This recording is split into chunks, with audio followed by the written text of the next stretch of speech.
Hello दर्शकों, आप सब लोग कैसे हैं। मैं यही ध्यान और भावना करता हूं कि आप सब लोग कुशल मंगल से होंगे, प्रसन्नचित्त होंगे, खुश होंगे, मस्त होंगे, मगन होंगे, दोस्त होंगे, चुस्त होंगे।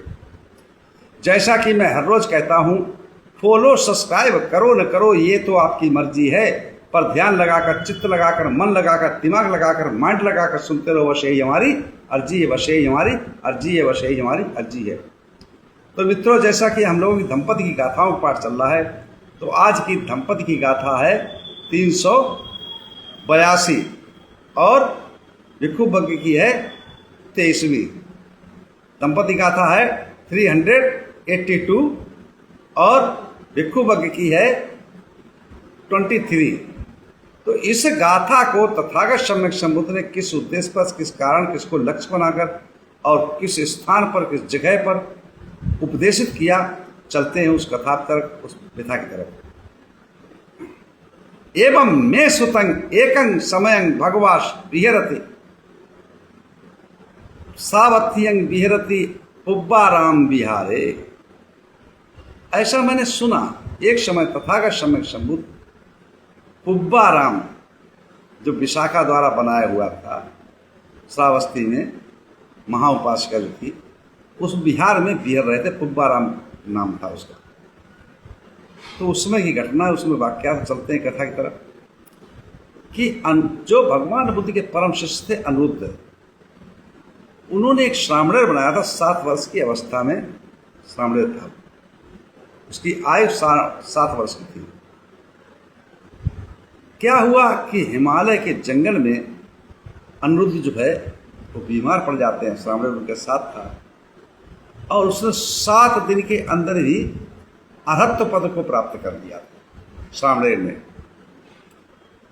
तो अनिरुद्ध बहुत बीमार थे, तो उनको नहलाने के लिए, उन्हें पानी के लिए व्यवस्था करनी थी, अच्छे पानी के लिए व्यवस्था करनी थी। तो वो जाकर के जो है अनवतप्त, जहाँ से गर्म पानी जिस झील में मिलता था और बहुत दूर था वहाँ, तो वो जाकर के रिद्धि बल से और वहाँ से घड़े में जल ला करके अपने गुरु अनिरुद्ध को नहलवाते हैं और पानी पिलाते हैं, उनकी सेवा करते हैं। ठीक हो जाने के पश्चात गुरु और शिष्य दोनों ही पुब्बाराम श्रावस्ती में आ जाते हैं। तो उसमें क्या घटना घटती कि श्रावण छोटा बच्चा होता है, तो जो भिक्षुगण थे, कोई उनका कान पकड़ता, कोई नाक पकड़ता, कोई उंगली पकड़ हिलाता, और घर की याद तो नहीं आ रही, मम्मी पापा की याद तो नहीं आ रही, तुम्हारे दोस्त याद नहीं आ रहे, लेकिन जो अर्हत हो जाता उसको क्या मतलब, ऐसे चिल्लाते थे, मजाक करते थे, ठट्टा करते थे, है ना। लेकिन वो किसी को बुरा नहीं मानता, क्यों, अर्हत हो चुका था, उसे किसी से कोई मतलब नहीं। इस बात को तथागत सम्यक संबुद्ध ने जब देखा अपने प्रज्ञा चक्षु से कि भिक्षु जो है उसका ऐसे मजाक उड़ाते हैं और ये अर्हत हो चुका है, तो तथागत सम्यक संबुद्ध ने आनंद को बुलाया और कहा, आनंद ऐसा करो कि मैं स्नान करना चाहता हूँ, नहाना चाहता हूँ, और अनवतप्त झील से पानी मंगवा दो किस श्रामणेर से, तो मैं नहा लूँ। अब आनंद तो भगवान बुद्ध की सेवा में रहते थे, समझते हमारा भाई है, भगवान है, इनकी सेवा करते थे, इसी हमारा कल्याण हो जाएगा।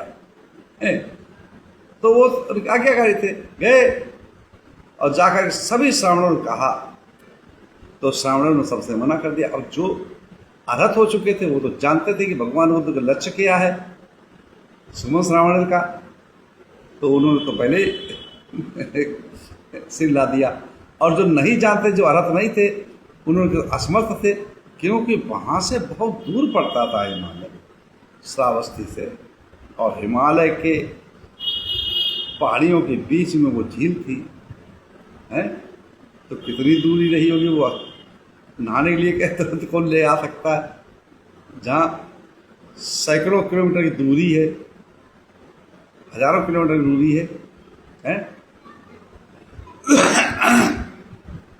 तो लास्ट में, अंत में आनंद थे जो थे पहुंचते किसके पास?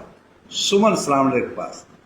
और कहते हैं कि भाई तथागत सम्यक संबुद्ध शास्ता अरहत नहाना चाह रहे हैं, उनके लिए अनव तप्त झील से एक घड़ा पानी चाहिए, वो ला दो तो हमारे गुरुवर नहा ले। घड़ा लिया और रिद्धि बल से उसने उड़ान भरी, जा करके अनव तप्त झील से घड़ा भरा और रिद्धि बल से ही आ गया। जिस समय आ गया तो भिक्खु ने देखा, अरे ये कल का श्रामले, इसकी उम्र भी क्या है। चकित रह गए,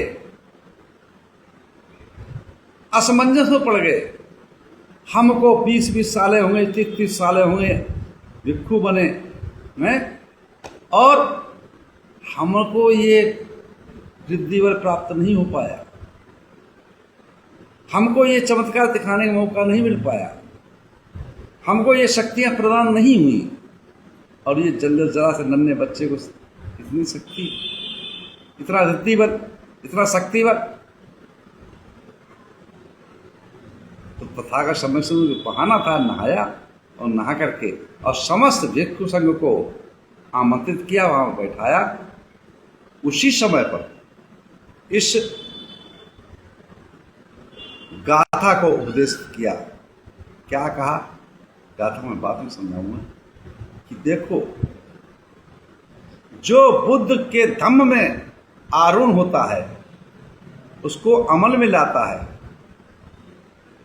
उसको दैनिकचर्या में लाता है, उसको धारण करता है, तो वो ही मेरा सच्चा अनुयायी है। और उसकी कीर्ति, उसका यश, उसका प्रकाश कैसे फैलता है? जैसे कि पूर्णमासी चंद्रमा हो और बादलों से मुक्त हो, बादल भी ना हो, तो कितनी अच्छी उसकी रोशनी आती है, कितना सुंदर लगता है। इसी प्रकार से जो भिक्खु धम्म पर आरूढ़ होकर के, धारण करके और जो विचरण करता है, तो इसी प्रकार से प्रकाशित होता है। तो इसी समय तथागत समय इस गाथा को उपदेशित किया। तो गाथा मैं सुनाता हूँ, आप लोग सुनिएगा। यो हवे दहरो भिक्खु, यो हवे दहरो भिक्खु, इंजति बुद्ध शासने। यो हवे दहरो भिक्खु, इंजति बुद्ध शासने। यो इमं लोकं पभासेति, अब्भा मुत्तो वचंदिमा। यो हवे दहरो भिक्खु, इंजति बुद्ध शासने। सो इमं लोकं पभासेति, अब्बा मुत्तो वचंदिमा। जो दहेर अल्प वयस्क भिक्खु बुद्ध शासन में संलग्न होता है, वह मेघ से मुक्त चंद्रमा की भांति इस लोक को प्रकाशित करता है। समझ में आ गया? नहीं समझा? थोड़ा डिटेल समझा देता हूँ आप लोगों को। अब इसका मुख्य उद्देश्य, मुख्य कारण क्या है इस गाथा का, आप लोग थोड़ा धैर्य रख के और समझिएगा कि भगवान बुद्ध की शिक्षाओं को आचरण में जीने वाला भिक्खु, भगवान बुद्ध की शिक्षाओं को, जो उन्होंने मार्ग दिया है, जो शिक्षाएं दी हैं, जो ज्ञान दिया है, उसको आचरण में लाने वाला भिक्षु बहुत ही प्रसन्न रहता है, खुश रहता है, मग्न रहता है, दुरुस्त रहता है, चुस्त रहता है, मस्त रहता है। बुद्ध के शासन में श्रद्धा रखने वाला ऐसा भिक्षु सभी संस्कारों का उपशमन कर सुखमय शांति पद, निर्माण पद को प्राप्त कर लेता है। सभी संस्कारों, रूप, वेदना, संज्ञा, संस्कार और विज्ञान, ये संस्कार हैं। इनको जानता है कि वो नश्वर हैं, ये रुकने वाला नहीं है, टिकाऊ नहीं है, टिकस्त नहीं है, ये सब नाशवान है, मिट जाने वाले हैं, परिवर्तनशील संसार है। इस बात को समझ लेता है और इन संस्कारों को जब समझ लेता है तो वो अनित्य भावना का ध्यान करता है, और जो अनित्य भावना का ध्यान करता है वो हमेशा सुखमय रहता है और शांत प्रिय होता है। और जो भगवान बुद्ध ने बताया नहीं है उस सुख को किसी ने नहीं बता पाया, जिसने उस सुख को प्राप्त किया उस सुख को उसी ने जाना कि निर्वाण क्या होता है, सुख क्या होता है, वो उसकी अनुभूतियाँ होती हैं, उसका ज्ञान अपना होता है, वो उसी तक सीमित रहता है, वो प्रकाशित नहीं किया जा सकता, वो प्रवचन नहीं किया जा सकता, बताया नहीं जा सकता है, क्योंकि वो स्वयं का ज्ञान है। और जब स्वयं आप प्रकट करेंगे तभी आपको अनुभूतियाँ वो प्राप्त होंगी। ये कोई साधक, कोई मेडिटेशन करने वाला, कोई ध्यान साधना करने वाला, कोई विपश्यना करने वाला, कोई समाधिष्ठ होने वाला वही बता सकता है। और बताने की क्रिया है नहीं, जो करता है उसी को अनुभूतियाँ होती हैं। इसी के साथ मैं अपनी वाणी विराम देता हूँ। आप सब लोग मंगल हो, कल्याण हो, सुखी जीवन हो, रोगी काया हो, दुख दूर हो जाए, सुख से वास करो, हमेशा प्रसन्नचित्त रहो। आप सब लोग मंगल हो, मंगल हो, मंगल।